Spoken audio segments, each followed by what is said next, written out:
What's going on, guys? Welcome back to Consuming Crime. It's your host Jules here. Hello. Before we get started, make sure you check out the website consumingcrime.com and also the Facebook page. I'm just jumping right into this, hoping that I remember every single announcement. We are over 300 likes on Facebook. It'd be cool to get to 400, so go ahead and hit that like button when you get to Facebook. Back to the website though, let's circle back to that. If you would like to become, that was really loud in my ears. I don't know if you guys heard that. Head over to consumingcrime.com, hit the become a patron button. That's going to take you over to Consuming Crime's Patreon account where you can get 2 bonus episodes a month for $5 a month, and that will make you a certified crime consumer. You can also hit the devoted crime consumer at $10 a month, which gets you the bonus episodes plus regular content ad-free. I don't know about you guys, but I don't like ads at all. Every time someone's like, oh, you can use my Hulu account, I'm like, oh, that's very nice of you. Do you have ads though? Like, I'm spoiled, like I can afford it. Other than that, I want to give a special shout out to the sponsor of today's episode, which is Audible. Audible is pretty sure it's like the leading website platform for audiobooks. I don't know if you guys like to learn out there. I like to learn, but I don't like to read. So Audible is perfect because I can learn and I don't have to read. Right now I'm listening to The Fifth Agreement, which is like an extension of the 4 agreements that I actually have right here. Hold on. So this is the first one. This is the 4 agreements, which I also have in audio format. And right now I'm listening to The Fifth Agreement. It's really, really good. I strongly recommend you guys listen to it. Go ahead and head over to audibletrial.com/consumingcrime and you will get a free trial on Consuming Crime. Again, that is audibletrial.com/consumingcrime. I wonder if I'll make it through this entire recording with my nails still on. Look at my nails, you guys. I don't know if you guys can see. If you're on Spotify or YouTube, like, look at how freaking pretty my nails are. Otherwise, you're missing out. You should go to Spotify or YouTube. They've been popping off all day. Like, I think it was mostly the thumbs that were coming off. I don't know, it was driving me crazy. And also, guys, check out my YouTube channel if you haven't already. I just, like, revamped all of 10 of the thumbnails, and I think it looks really cool. I think it looks, like, more clickable. Like, now I would want to click on my own videos, whereas before I was like, I don't really want to watch that. And I'm talking about myself, too. So, we are continuing to cover Homicide Hunter with Joe Kenda, and today's episode is called Drive-Thru Murder. It has the same name on Discovery Plus, and again, all of these episodes are available on Discovery Plus. Someday I want to meet him. I really do. I think it would be so cool to, like, if the podcast, like, blows up or whatever and I get, like, famous or whatever. I think it'd be cool to have Lieutenant Joe Kenda on my podcast. So again, all of these episodes take place in Colorado Springs, Colorado. Remember, Joe Kenda is lieutenant of the homicide department, so they're all going to be here. On September 17th, 1994 in Colorado Springs, Colorado, it is a Friday night, and this episode starts off following 18-year-old Gabriel Burns. He was walking home from a friend's party when he heard commotion over a nearby hill. There was a gunshot, and he thought it was a backfire, so he didn't think anything of it. A backfire. A backfire like a car? I wonder what he meant by that. Maybe he just didn't think it was a gunshot. As he turns the corner, he sees a car with its emergency lights on at the intersection. At first he figured they were looking at maps. Like, maybe they were on their phone looking at GPS trying to figure out, like, where to go next. I do that sometimes. He slowly walks over and he notices glass on the ground next to the driver's side. At this point, Gabriel, you should probably run the other direction. In the driver's seat, okay, look at that. I was just messing with my cat and that's what I get. I just lost my freaking thumbnail again. He slowly walks over and notices glass on the ground next to the driver's side. In the driver's seat is a woman who appeared to be passed out. When he got closer, he could immediately tell that she had been shot. Gabriel sprints down the street to the nearest house, pounds on their door in an effort to wake someone up and have them call 911. He is successful and officers are dispatched to the scene. Lieutenant Joe Kenda arrives on the scene and he knows this area very well. It's an upper middle class area where he actually used to live. Okay, alright. This neighborhood is rarely visited by the major crimes unit. Lieutenant Kenda takes his first look at the crime scene. The window had been broken from the inside. Most of the pieces were on the outside of the car. That's how they could tell. The woman has a single entry gunshot wound 1.5 inches below her right eye and an exit wound on the left back of her head. Oh my gosh. So somebody must have shot her from inside of the car. The bullet is what broke the window. The car engine was running, set to drive. This means her foot was still putting pressure on the brake. That is so crazy to me. Her foot was still pressing on the brake, which is insane. Kenda reaches over and turns off the ignition. The victim is a white female in her 30s. Her uniform is of a fast food restaurant. Her name tag says Missy Berry. Underneath it says assistant manager. Is this an angry customer? Did somebody get pissed off because their order wasn't right? Based on the way she looked, she had been dead for at least an hour. What interests Kenda the most is how relaxed her body is, as it just said she wasn't relaxed. He isn't thinking she was startled at the time of her death. He's thinking someone she knew was with her, and she also knew they had a gun. And maybe she just didn't think they would point it at her? Okay, maybe somebody you trust, let's go with that. He looks at the wound on her cheek and tries to get an estimate on the range. It looks like she had been shot at close range. He lets the forensic team take over and perform a sweep of the scene to gather any necessary evidence. One of the guys calls Kenda over to show him a potential key piece of evidence. An expended 9mm casing under the passenger seat. I always write it exactly how the documentary has it, and I never know what it means. I think expended means like used. I mean, that's like my only guess. 9mm, I don't know, like a measurement of something, I don't know. Anyway, they found that underneath the passenger seat. Lieutenant Kenda says that automatic pistols eject to the right and forward. Whoever shot her must have done it from the inside of the car. They could not find a wallet, a purse, an ID, nothing. They ran a listing on the car and it matched the victim, Missy Berry. The address listed for the car registration is not near where she had been killed though. She had been driving the opposite way of where she lived. So that could be very telling. Lieutenant Kenda very dramatically says she was 15 whole miles away from 1:30 in the morning. This is very strange to him.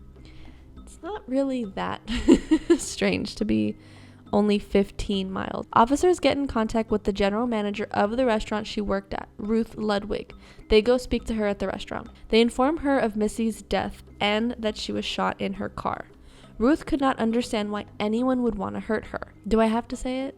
Everybody has an enemy? Am I going to have to keep saying it? Yeah, everyone has an enemy. Her and Missy were very close. She described Missy as someone that would do anything for anybody. Detectives ask her, do you know anyone that has been having problems with Missy? And she says, oh yeah. What? Didn't you just say you cannot imagine anybody wanting to hurt her? My goodness, what's going on?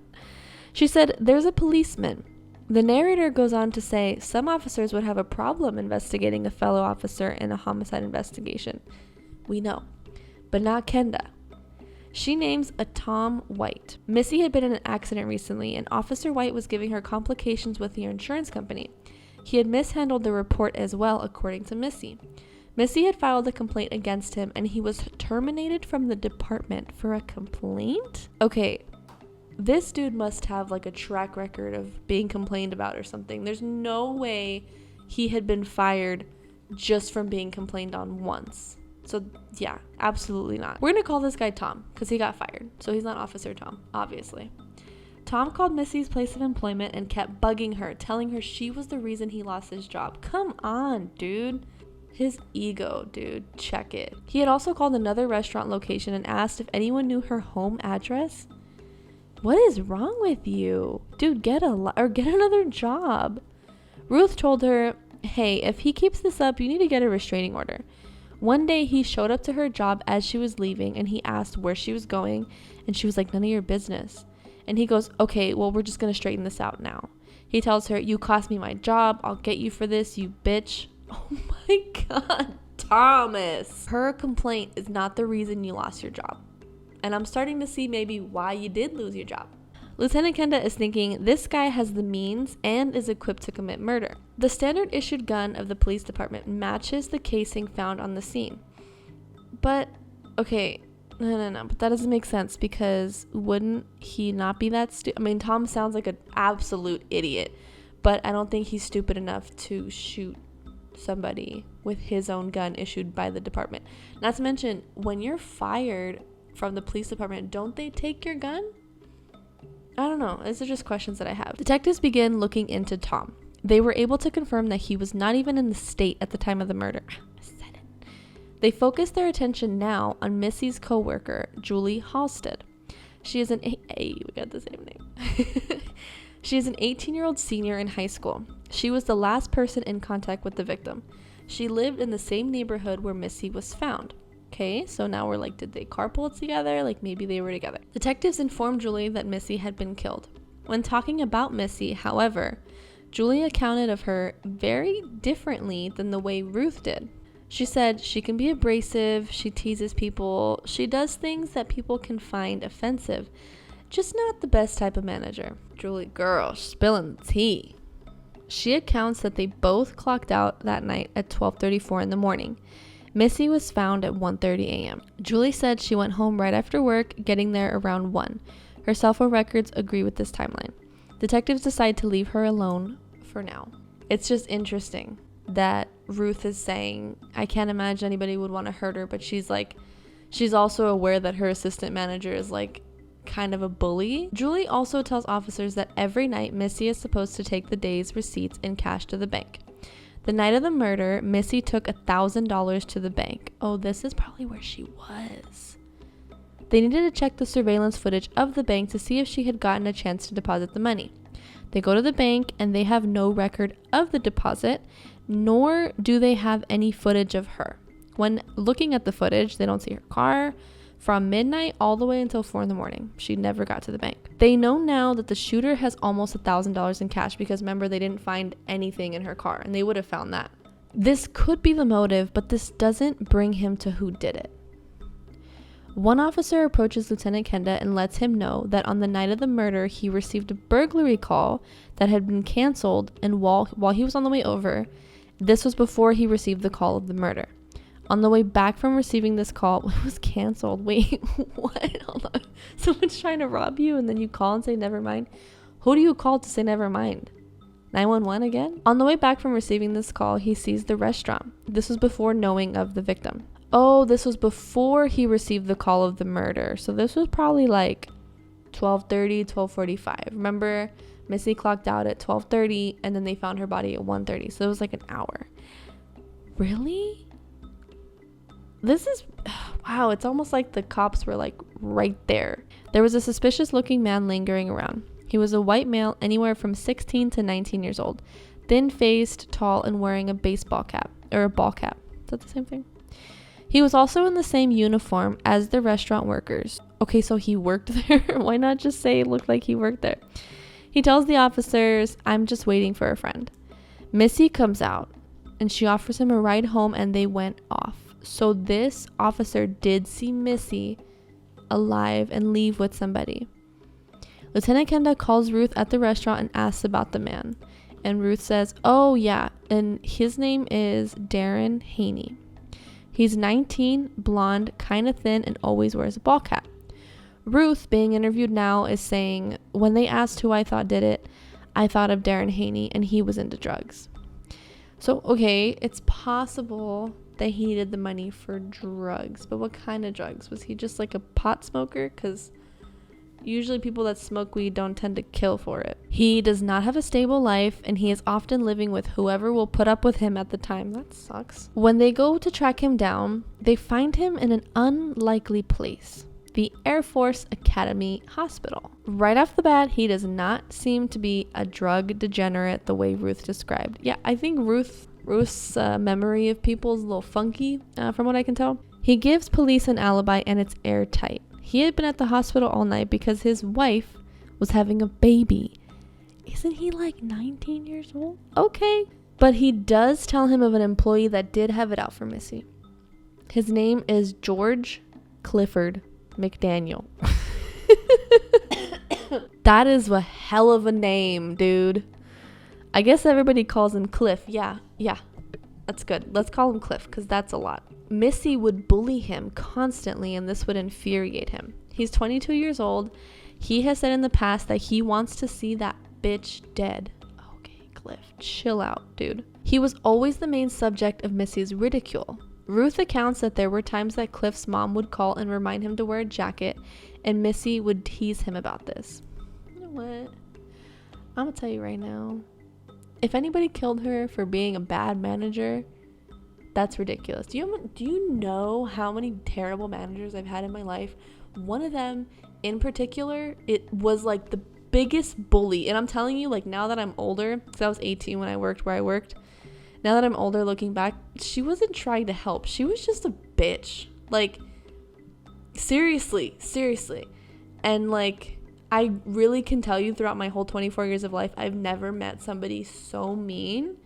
But at the same time, I don't want her to die. Like, that's really morbid. If anything, I hope that she's like grown up now. It's been 6 years.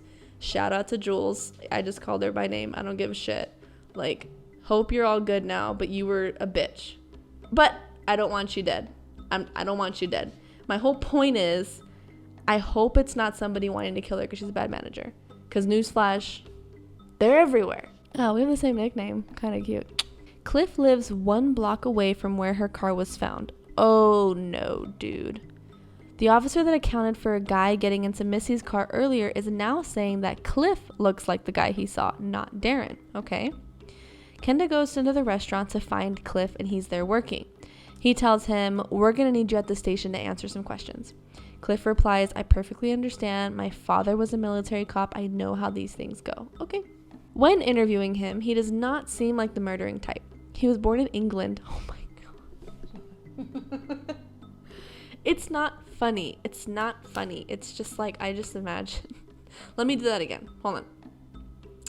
Cliff replies, "I perfectly understand. My father was a military cop. I know how these things go." That was like so bad. I'm sorry. I have to talk like that. Now that I know he's from England and he has an accent, I have to. He was born in England. His mother married an army man, and he himself served for 2 years. Oh, Cliff served. Cool. Cliff is described as friendly, cooperative, helpful, and he's really trying to get out as much info as possible. Nothing about him is giving off bad vibes. The only thing that stuck out was when he spoke about his home life. He said he was living with his parents and money was a problem. He had been giving them a good portion of his paychecks. They asked him about the night in question, his whereabouts. He said, "To my friend Ronnie Houston's house that night. We watched a movie called Man's Best Friend."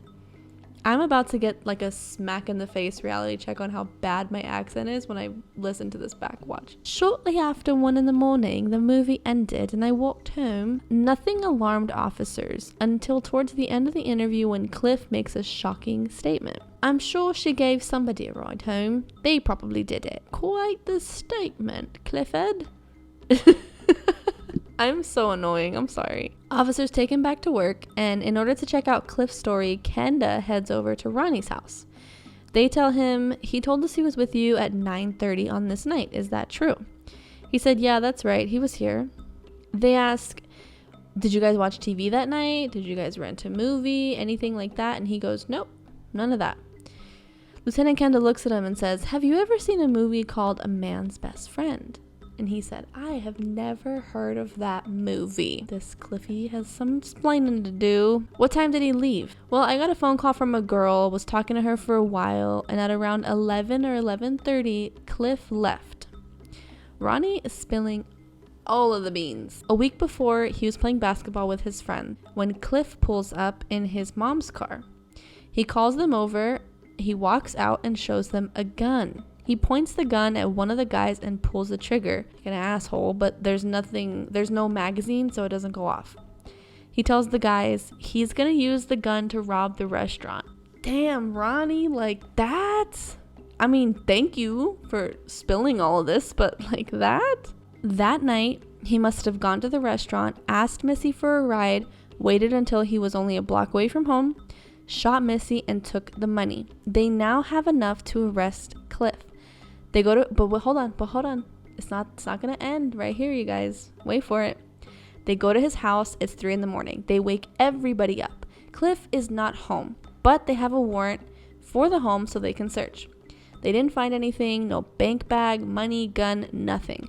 They tell his parents that their son is a prime suspect in a murder case, and his parents tell them he's in London. Officers let me just point out. In the documentary, I think it's very funny that his mother is from England and the actress playing her has an English, like an American accent. They should have just hired me. I would have faked the accent perfectly. Officers immediately get to work on finding him. How are they gonna do this? I'm even curious, honestly. They find the travel agent that arranged the one-way ticket to London. It had been paid in cash. According to her, he told her that he was going to London because his aunt had passed away. It is clear to Lieutenant Kenda that he is running away. This was Kenda's first time having to drag somebody back into his jurisdiction from another country. That is insane. They contacted New Scotland Yard, spoke with their fugitive division, and they said they'd take it from there. It did not take long to find him. He was staying with his aunt, who was very much alive. Thank you. It gets a little bit tricky, however. Officers in England will not send Cliff back to the US until Lieutenant Kenda and his team testify that they will not pursue the death penalty. So now Lieutenant Kenda has to talk to one of his most trusted detectives, and he asks him, "Do you have a passport?" He says yes. So Lieutenant Kenda tells him to go to England and bring me Cliff Mcdaniel. The U.S. Department of State prepares a document with the U.S. seal on it. Detective Freeman brings this to the British court as testimony of what Clifford has done in the States. The British judge agrees of Clifford being responsible, so he signs an international extradition warrant. Cliff is then brought back to the States in shackles. You guys. In summary, that's, I mean, I don't know, I'm sure it's different, like, each country, but I was even thinking, like, shit, like, a lot of things change, and sometimes it's almost impossible because of jurisdiction. Like, that's such an important word, and I feel like people often get away with things because there's, like, that block of jurisdiction, and, like, people don't want to do the work, or they do, they just don't know how. So kudos to Lieutenant Joe Kenda, because he admitted this was the first time dealing with international, and he handled it very well. The money and the murder weapon was never discovered. Clifford Mcdaniel was found guilty on one count of first-degree murder, and he is sentenced to life in prison without the possibility of parole, which is where he is still today. I put a picture of him. He does not look 19. He looks British, though. I'm sorry. Jeez, I'm not used to recording this late. There's this wonderful site called findagrave.com, and a lot of these victims, you can go and leave them like a digital flower, and I think that's really sweet. Missy has one, and her name, I don't know how to pronounce this. Marchel, Marchel. Faye Missy Berry, born January 3rd, 1962, and passed away September 17th, 1994 at 32. That is it for today's episode, guys. Thank you for consuming crime with me today, and you will hear me next week. And a happy holidays.